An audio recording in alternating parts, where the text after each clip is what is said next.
वीरा संकट ते हनुमान छुड़ावे, मन क्रम बचन ध्यान जो लावे।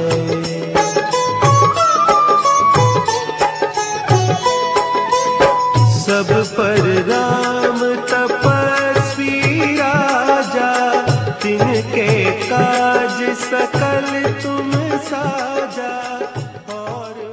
सनातन धर्म ज्ञान गंगा चैनल में आप सभी का स्वागत है। मेरे प्यारे कृष्ण भक्तों, मेरे प्यारे राम भक्तों, आप सभी को जय श्री राम जी की, जय श्री कृष्ण और जय हनुमान जी की। मेरे प्यारे राम भक्तों, हर शनिवार को, हर मंगलवार को हम श्री हनुमान चालीसा से 2 चौपाइयाँ भगवान श्री राम जी की कृपा से सरल रूप में सुनते और समझते हैं। आज की चौपाई है, संकट ते हनुमान छुड़ावे, मन क्रम वचन ध्यान जो लावे। सब पर राम तपस्वी राजा, तिनके काज सकल तुम साजा।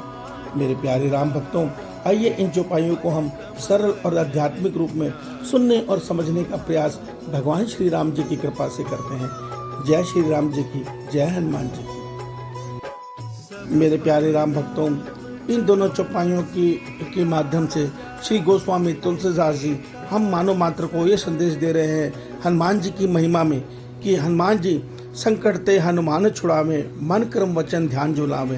अर्थात मनुष्य जब संकट में है और वो मन से, कर्म से, अपने कर्म अर्थात जब हम भगवान हनुमान जी की पूजा करते हैं, उनके मंदिरों में जाके, उनके तीर्थ में जाके उनका दर्शन करते हैं और वचन से अर्थात उनको ध्यान करके, उनके नाम का स्मरण करके उनका ध्यान लगाते हैं, तब हनुमान जी हम पर कृपा करके हमें अपने समस्त संकटों से छुड़ा देते हैं। इसके अगली लाइन में तो गोस्वामी तुलसीदास जी लिखते हैं, सब पर राम तपस्वी राजा, तिनके काज सकल तुम साजा। सब राजाओं में सबसे बड़े राजा राम जी तपस्वी हैं, अर्थात उनके समान तपस्वी इस संसार में आज तक कोई नहीं हुआ, जो पिता की एक आज्ञा पर 14 वर्ष के लिए वन में जाने के लिए तैयार हो गए। तिनके काज सकल तुम साजा, उनके समस्त कार्यों को हनुमान जी आपने बड़ी कुशलता से संवारे हैं। मेरे प्यारे राम भक्तों, इन दोनों चौपाइयों में गोस्वामी तुलसीदास जी हमें हनुमान जी की महिमा बताते हुए कह रहे हैं कि जब हम हनुमान जी का मन क्रम और वचन से ध्यान लगाते हैं तो हमें हनुमान जी इस संसार के समस्त संकटों से, जिसमें भी हम फंस गए हैं, उससे निकाल देते हैं। सब पर राम तपस्वी राजा, तिनके काज सकल तुम साजा। और तपस्वी राजा राम जो सब में श्रेष्ठ है, उनके समस्त कार्य आप आसानी से संवार देते हैं, अर्थात उनके कार्य करने के लिए सदैव तत्पर रहते हैं।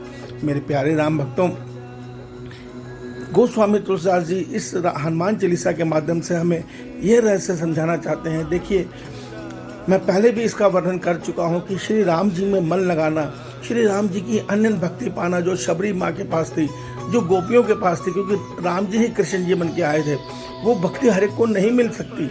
वो भक्ति बहुत जन्मों की साधना के बाद मिलती है।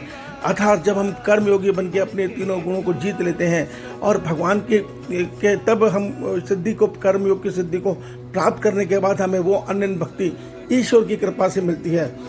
उतने बड़े प्रोसीजर को हनुमान जी, इतने बड़े कार्य को इतना आसान कर देते हैं। जब हम हनुमान जी से रोकर विनती करके उनसे ये कहते हैं, हनुमान जी हम जन्म जन्मांतर से जन्म मरण चक्र में फंसे हैं, अब हमें राम जी की अनन्य भक्ति दे दो। हमारा मन निष्काम भाव से श्री राम जी के श्री चरणों में प्रेम पूर्वक जुड़ जाए, हम आपसे ये विनती करते हैं।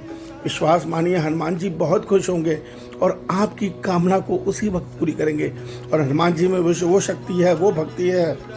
श्री हनुमान जी उसी क्षण से आपके मन पे माया का प्रभाव कम कर देंगे, अर्थात माया जो मायापति ईश्वर के इशारे पे चलती है, उस माया के को भी हनुमान जी की इशारे पे वो भी रुक जाती है, अर्थात वो भक्त के मन में अपना प्रभाव कम करने लगती है। और भक्त का मन, जिसने हनुमान जी से श्री राम जी को मांगा है, वो श्री राम जी के चरणों में प्रेम पूर्वक स्थिर होने लगता है।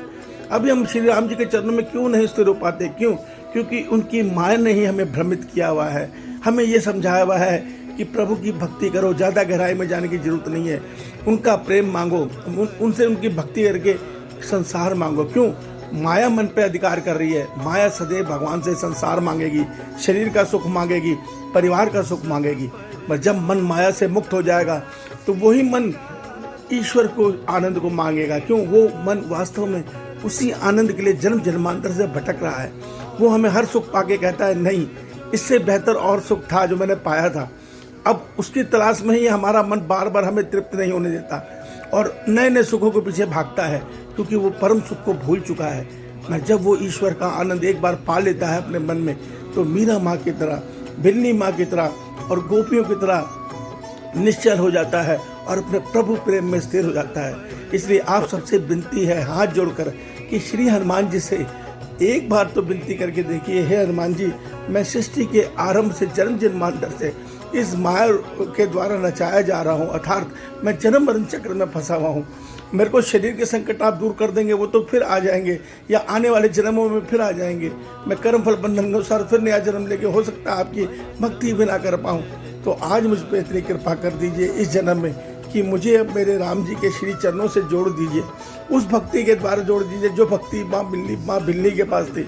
विश्वास मानिए हनुमान जी एक क्षण भी देर नहीं करेंगे, वो हमें उसी जन्म में वो परम पद की का अधिकारी बना देंगे, जिस परम पद पे हम पे पाने के लिए साधक को कई जन्मों की साधना सिद्ध करनी पड़ती है, क्योंकि ईश्वर तो सबको साधना सिद्ध करने पे ही वो देते हैं सिद्धि, परम पद देते हैं। मगर ईश्वर में एक बात और है, भगवान ने गीता में कही है, समझ धर्म परित्यज्य माम एकम शरणम व्रज। जब हम पापों से आहत होकर, इस दुनिया से आहत होकर श्री भगवान जी को ही अपना मानकर उनके श्री चरणों में पहुंच जाते हैं और उनसे कहते हैं, हे प्रभु मुझे अपनी माया से बचा लो, इस माया रूपी संसार से बचा लो और मुझे अब अपने दिव्य स्वरूप में विश्राम दे दो, अर्थात मुझे अपने श्री चरणों में स्थान दे दो।